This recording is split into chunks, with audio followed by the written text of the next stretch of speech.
Democrats accused congressional Republicans on Wednesday of enabling a growing culture of corruption under U.S. President Donald Trump and planned to use the issue to bolster their push to retake control of Congress in November's elections.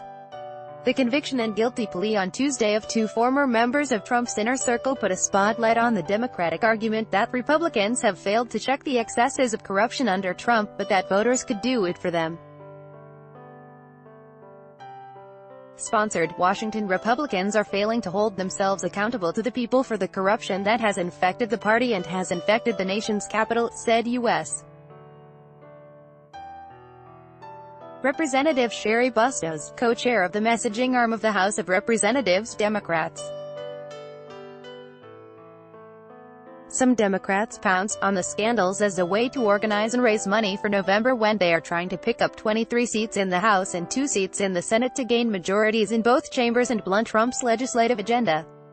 Democratic National Committee Chairman Tom Perez sent an email asking for donations, saying, "The more Democrats we elect this November, the better we will be able to hold this administration accountable." At the DNC summer meeting in Chicago on Wednesday, Perez told party members the election of Democrats would install guardrails against Republican corruption. Bustos said Democrats were seeking to make corruption co-equal issue with driving down healthcare costs, increasing wages through infrastructure projects and providing new and stable leadership. The conviction of former Trump campaign chairman Paul Manafort on tax and bank fraud charges and the guilty plea of Trump's former personal lawyer Michael Cohen on tax evasion, bank fraud and campaign finance violations grew out of special counsel Robert Mueller's investigation of potential Russian meddling in the 2016 U.S. election and whether the Trump campaign conspired with Moscow to influence the outcome. Russia has denied interfering and Trump has said there was no collusion. Cohen said Trump told him to arrange hush money for 2 women who said they had affairs with Trump, and reimbursed him with campaign cash. White House Press Secretary Sarah Sanders said on Wednesday that Cohen's plea deal did not implicate the president in a crime. Trump, who has denied the affairs, has insisted he paid Cohen out of personal funds and that the payments were not intended to benefit his campaign but to resolve a personal matter.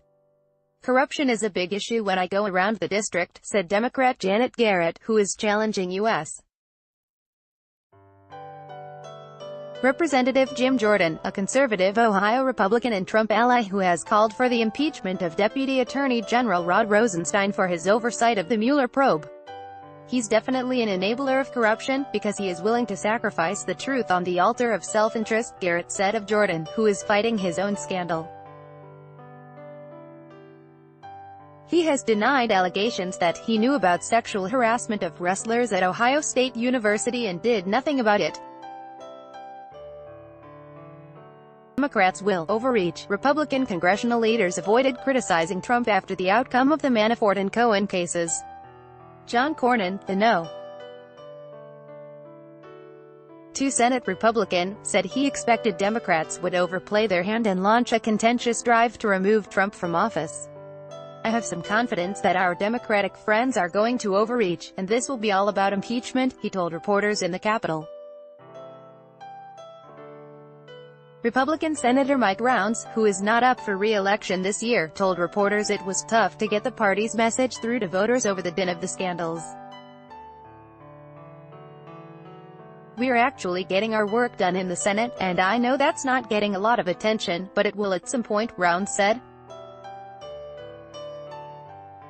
The Cohen and Manafort news came amid a spiral of corruption charges against Republicans, including an indictment on Tuesday against U.S. Representative Duncan Hunter for allegedly spending campaign money on personal expenses. Hunter, who is seeking re-election in California, denied the allegations and suggested in a statement on Wednesday that it was politically motivated given the timing of the charges so close to the election. The Hunter case followed the recent indictment of U.S. Representative Chris Collins, a Republican who was one of Trump's first supporters, on securities fraud charges involving the use of inside information.